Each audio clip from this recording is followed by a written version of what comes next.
이 시간 우리에게 주시는 하나님의 말씀입니다. 신약성경 누가복음 7장 11절에서 17절까지 말씀입니다. 그 후에 예수께서 나인이라는 성으로 가실새 제자와 많은 무리가 동행하더니 성문에 가까이 이를 때에 사람들이 한 죽은 자를 메고 나오니 이는 한 어머니의 독자요 그의 어머니는 과부라. 그 성의 많은 사람도 그와 함께 나오거늘 주께서 과부를 보시고 불쌍히 여기사 울지 말라 하시고 가까이 가서 그 관에 손을 대시니 맨 자들이 서는지라. 예수께서 이르시되 청년아 내가 네게 말하노니 일어나라 하시매 죽었던 자가 일어나 앉고 말도 하거늘 예수께서 그를 어머니에게 주시니 모든 사람이 두려워하며 하나님께 영광을 돌려 이르되 큰 선지자가 우리 가운데 일어나셨다 하고 또 하나님께서 자기 백성을 돌보셨다 하더라. 예수께 대한 이 소문이 온 유대와 사방에 두루 퍼지니라. 아멘. 이 종에게 이렇게 말씀하셨습니다. 나의 양들을 바라보아라. 혹시 마음이 쓸쓸한 자 있는가? 혹시 마음이 괴로운 자 있는가? 혹시 약함과 질병으로 인해서 고통을 당하는 자 있는가? 그리고 혹시 지금까지는 내 품 안에 있었던 그 무엇이 어떤 연유로 인해서 내 가슴을 훑고 빠져나감으로 인해서 느끼는 텅 빈 마음을 가지고 주님 앞에 나온 자 있는가? 주님께서 세심한 음성으로 다가오셔서 오늘 이 말씀을 주셨습니다. 사랑하는 성도 여러분, 혹시 그렇습니다. 주님이 저에게 주신 말씀처럼 마음이 허전한 자 있습니까? 찾아오시는 주님의 말씀을 만나시기를 바랍니다. 아멘. 내 마음속에 급할 수 없는 어떤 괴로움이 있습니까? 오늘 우리에게 찾아오신 주님 만나시기를 바랍니다. 아멘. 질병 때문에 이것 좀 떨쳐버렸으면 좋겠다라는 마음의 소망을 가진 성도 있습니까? 오늘 찾아오신 주님을 만나시기를 주의 이름으로 축원합니다. 아멘. 예수님이 일상은 바쁘셨습니다. 오늘도 이 누가복음 7장 10절 이전에 보면은 예수님께서 가버나움이라는 동네에 들어가셔서 백부장의 병든 종을 이미 고쳐주셨습니다. 예수님은 그 백부장을 바라보면서 이스라엘 중에서도 이만한 믿음은 내가 만나보지 못했다라고 말씀을 남기시면서 예수님은 이 가버나움에서 나인이라는 이웃 마을로 이동을 하고 계시는 것이 오늘 본문의 시작입니다. 이 나인이라는 마을의 이름은 목장이라는 뜻을 가지고 있습니다.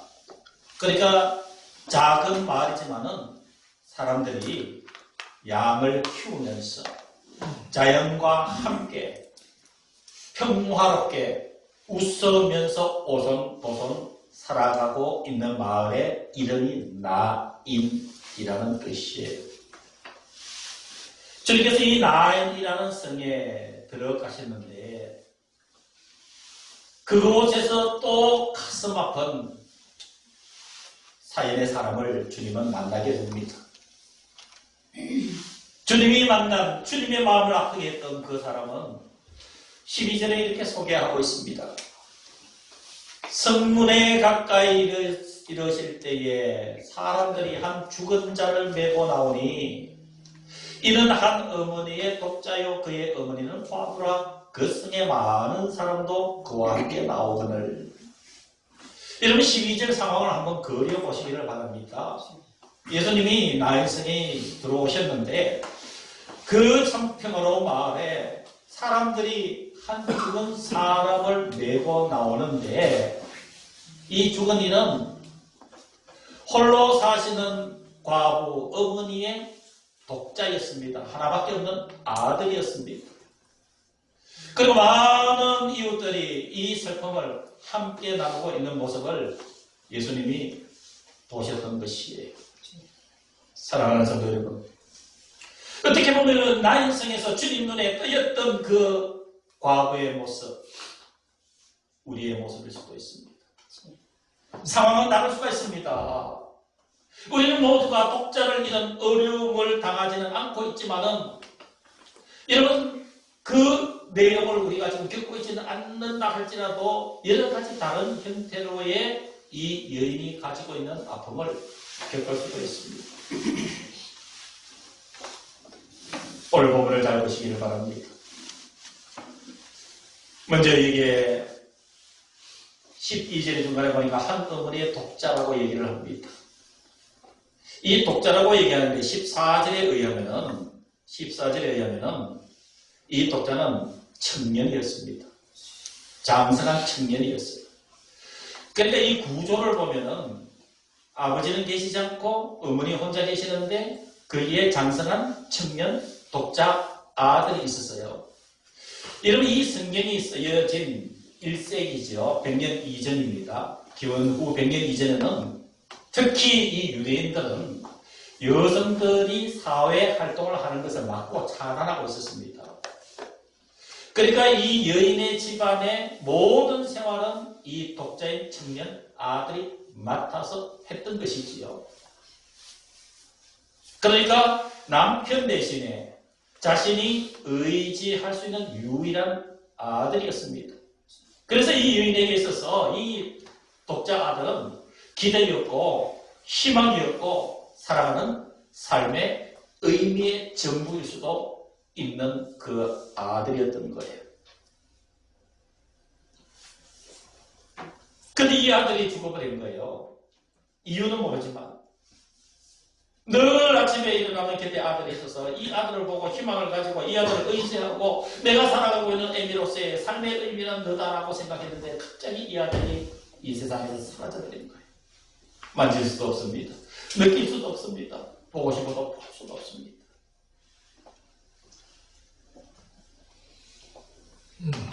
그런데 중요한 것은 이 어머니, 홀로 남은 이 어머니, 이 16절에 보면은 주님이 하나님께서 자기 백성을 돌보셨다. 이 어머니는 이 주님께서 내 백성이 이렇다라고 얘기를 해요. 그러니까 신실한 그리스도이라는 사실이지요. 자, 여러분 여기서도 한 가지 중요한 것은 12절 끝에 보니까 그 성에 많은 사람도 그와 함께 나오는데, 그러니까 하나님을 믿는 신실한 그리스도인의 이 어머니, 이 아들을 잃고 나니까 주변의 이웃들이 슬퍼해 주더라 이 말이에요. 함께 해 주더라 이 말이에요. 사랑하는 성도 여러분, 그 성의 많은 사람도 그와 함께 나오거늘 이라고 표현된 것은 슬퍼해 주는 이웃이 많은 사람, 나의 슬픔을 공감하며 아파해 주는 사람들이 많다는 것을 성경은 기록하고 있습니다. 어떤 의미일까요? 적어도 이 어머니는 잘 살아온 인생이었다는 사실이에요. 자기 앞으로 모든 주변 사람들이 함께 아파해 주는 이 사실은 사람들에게도 사랑을 받은 사람이란 의미인 것입니다. 그 과부 어머니에게 주님께서 다가오셨습니다. 사랑하는 성도 여러분, 13절의 이 말씀을 오늘 나에게 주시는 말씀으로 받으시면서 여러분 이 말씀을 묵상하시고 이 말씀이 주님의 그 느낌으로 받아들일 수 있는 은혜가 있기를 주의 이름으로 축원합니다. 여러분 13절 잘 보시길 바랍니다. 13절에 먼저 주님께서 이 과부를 보셨다라고 말씀을 해주고 있습니다. 사랑하는 성도 여러분, 이러면 우리가 살아가면서 외면을 당하고 관심을 받지 못하면 쓸쓸합니다. 고독합니다. 사는데 힘이 듭니다. 누군가가 나를 바라다 보아주고, 누군가 나의 아픔을 함께 공감을 해주고, 누군가 나의 괴로움을 같이 느껴주는 사람이 있다면 여러분 얼마나 좋겠습니까? 오늘 13절은 주께서 과부를 보셨다라고 말씀을 해주고 계십니다. 사랑하는 성도 여러분, 저와 여러분들이 살다 보면 힘들어할 때가 있습니다. 고통스러울 때도 있습니다. 외로울 때도 있습니다. 텅 빈 가슴에 어떻게 할 수 없는 전전긍긍할 때도 있습니다. 그럴 때 여러분, 주님 나를 좀 봐주십시오. 주님 나를 좀 보아주십시오. 주님 제발 나를 좀 바라다 보아 주시옵소서. 여러분에게서 문제 해결과 희망이 생기는 줄로 믿으시기를 주의 이름으로 축원합니다. 아멘. 여러분 질병 때문에 마음 아파하는 분들 계십니까? 사실은 것이 없이 외로움에 빠져 있는 분들 계십니까? 절대 고독 속에서 그저 이 텅 빈 가슴만 어루만지시면서 초겨울의 사꿈처럼 가슴이 휑한 사람이 있습니까? 주님, 나를 좀 바라봐 보아주옵소서. 아멘. 주님에게 요청하시기를 바랍니다. 주님에게 간절히 여러분 요청하시기를 바랍니다. 주님 제발 나를 좀 바라봐 보아주시옵소서. 이 여인이 얼마나 울었겠습니까? 얼마나 슬펐겠습니까? 얼마나 힘들었겠습니까? 그런데 여러분 주님의 눈길이 닿았습니다. 주님께서 바라보시니 참 불쌍하구나. 13절 중간에 불쌍히 여기사. 사랑하는 성도 여러분, 주님이 우리를 바라보실 때에, 우리의 삶의 모습을 바라보실 때에 여러분 그게 희망이 있는 줄로 믿습니다. 아멘. 중풍병자를 바라보시고 주님께서 그 중풍병자를 낫게 하셨습니다. 민족에게도 배신당하고 민족에게도 역적이라는 누명을 쓰고 세관에 앉아서 세금을 거두던 마태를 예수님께서 바라보시고 나를 따르라고 친자를 삼아 주셨습니다. 회당장의 집에서 울며 통곡하고 있는 것을 보시고 주님께서 보시고 그 회당장의 딸을 살려주셨습니다. 주님을 따르던 사람들이 목자 없는 양같이 따를 때 주님께서 보시고 보리떡 5개와 물고기 2마리로 놀라운 역사를 일으키셔서 그들을 먹이시고 또 12강주리를 남게 하셨습니다. 제자들이 이 풍랑 속에서 힘겹게 노젓는 것을 주님이 보시고 함께 하시면서 안심하라 내니 두려워하지 말라라고 그 풍랑을 잠잠케 해 주셨습니다. 아멘. 야고보와 요한이 그 물을 깁는 것을 보시고 주님께서 나를 따르라 하심으로 인하여서 제자를 삼으셨습니다. 베드로의 장모가 열병으로 앓아놓은 것을 주님께서 보시고 손을 내밀어 그를 치료하셨다 성경에 기록하고 있습니다. 아멘. 손 마른 사람을 주님께서 보시고 깨끗함을 받으라 할 때 그 손이 완전히 회복이 됐습니다. 나병 환자 10명이 모든 공동체에서 소외를 당하는 그 모습을 주님께서 보시고 말씀하셨습니다. 깨끗함을 받으라. 10명의 나병 환자가 다 나았습니다. 아멘. 죽은 나사로를 주님께서 보시고 나사로야 나오너라 할 때 나사로가 일어나 살아서 자기 발로 걸어 나왔습니다. 아멘. 사랑하는 성도 여러분, 저와 여러분의 삶의 현장이 어떻더라도 주님 나의 삶의 모습을 주님 좀 바라다 보아 주시옵소서. 아멘. 주님이 바라보실 때에 우리의 삶의 문제가 해결되는 줄로 믿습니다. 아멘. 오늘 우리의 기도는 주님 나를 좀 바라다 보아 주옵소서. 아멘. 주님께서 바라보시면 항상 주님은 약한 자의 주님이셨습니다. 병든 자의 주님이셨습니다. 외로운 자의 주님이셨습니다. 병든 자의 주님이셨습니다. 주님을 바라보시고 늘 불쌍히 여기셨습니다. 이런 성경을 보십시오. 주님께서 약한 자를 고치실 때, 약한 자의 손을 붙잡으실 때 꼭 전제되는 용어가 불쌍히 여겼다는 사실이에요. 아멘. 계속 주님은 울지 말라, 울지 말라 말씀하셨습니다. 사랑하는 성도 여러분, 우리는 이 음성을 들어야 됩니다. 사람들 눈에 보이는 눈물보다 더 아픈 것은 누구에게도 보여주고 싶지 않은 가려진 나의 눈물일 수가 있습니다. 나의 눈물을 보여주고 싶지 않아서 나 홀로 흘리는 눈물들 많습니다. 주님께서 울지 말라. 아멘. 내가 그 눈물을 닦아주마. 내가 해결해주마. 우리의 눈물을 보시는 주님께서 울지 말라 말씀해 주십니다. 아멘. 그리고 이제 행동으로 옮기십니다. 보시고 불쌍히 여기사 울지 말라 선포하시고 주님께서 행동으로 옮기십니다. 14절입니다. 가까이 갔습니다. 가까이 갔어. 우리의 기도 제목입니다. 주님, 나를 좀 봐주시고 불쌍히 여겨주시고 저에게 가까이 다가와 주옵소서. 아멘. 주님께서 가까이 가서 그 관에 손을 대시니 그 관은 슬픔과 절망의 덩어리였습니다. 그 관 속에는 이 과부가 홀로 살면서 의지했던 아들이 죽음으로 들어 있었습니다. 여러분, 레위기에서 보면은 관에는 죽음에는 절대 손을 대지 말라고 했습니다. 부정하기 때문에. 그러나 율법을 뛰어넘으신 주님께서 주님의 손을 내미는 은혜를 보여주셨습니다. 이 은혜가 저와 여러분들의 삶에 있기를 주님의 이름으로 축원합니다. 아멘.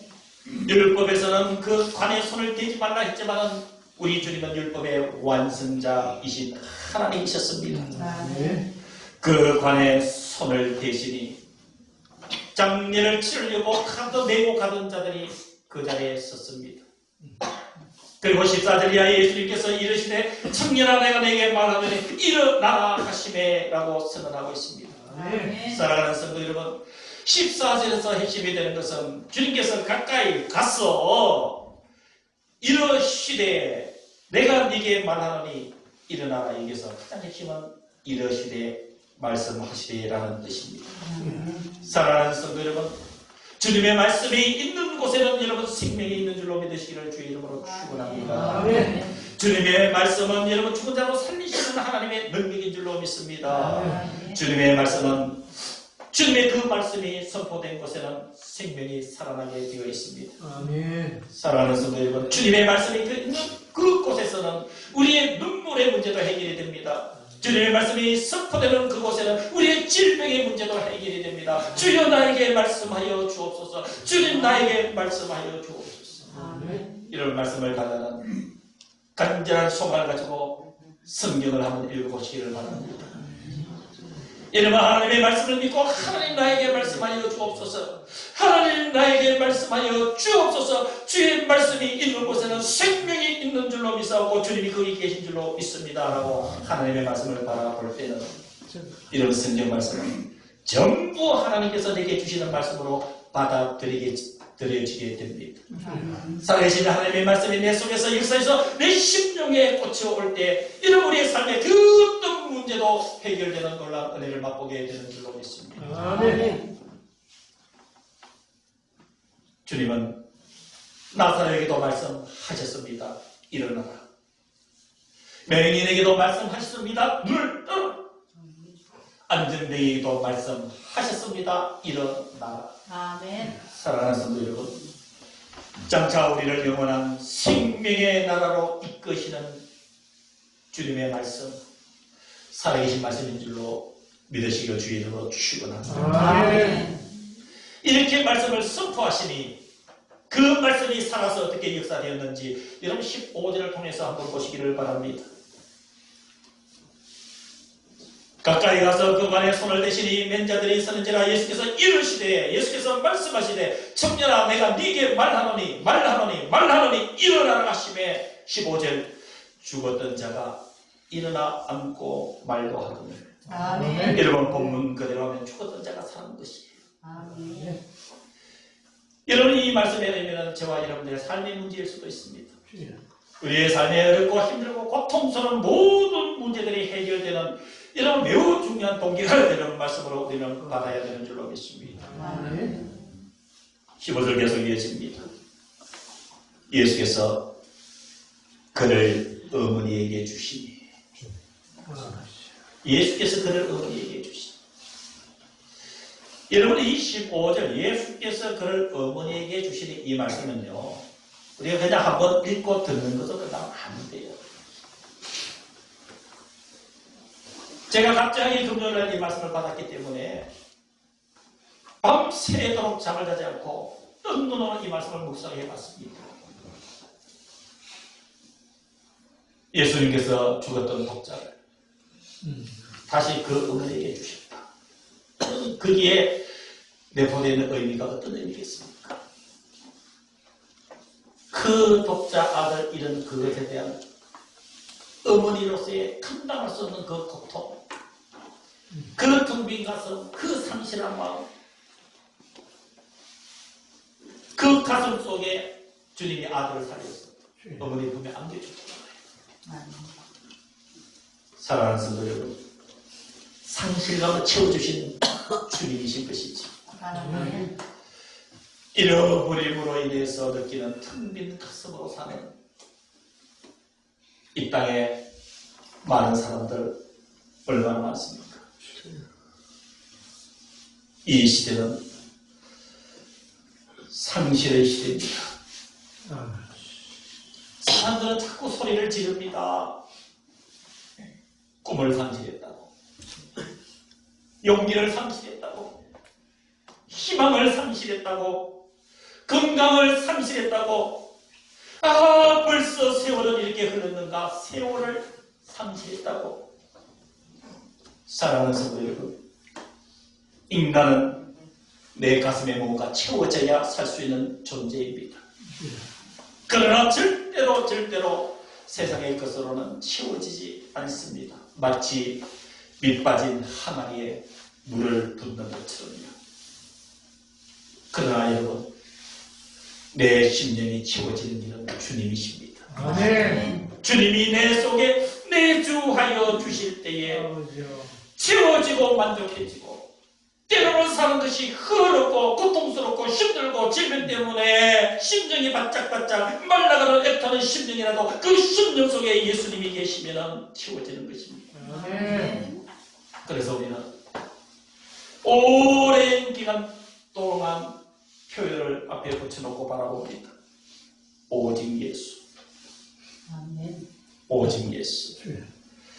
상실감을, 우리의 연약함을, 우리의 이 텅 빈 마음, 제발 좀 이렇게 살았으면 좋겠는데 되지 않는 우리의 그런 이 마음을 채워주실 분은 오직 예수뿐입니다. 아멘. 기도하겠습니다. 이제는 주 예수 그리스도의 은혜와 하나님 아버지의 무한하신 그 사랑하심과 성령 하나님의 교통하심이 20번째 예배를 드린 사랑하는 모든 성도들과 우리와 함께하지 못한 모든 성도들, 우리 성도들의 심령 속에, 가정 속에 주님의 몸된 이 교회 위에 이제부터 영원토록 함께하여 주시기를 간절히 축원하옵나이다. 아멘.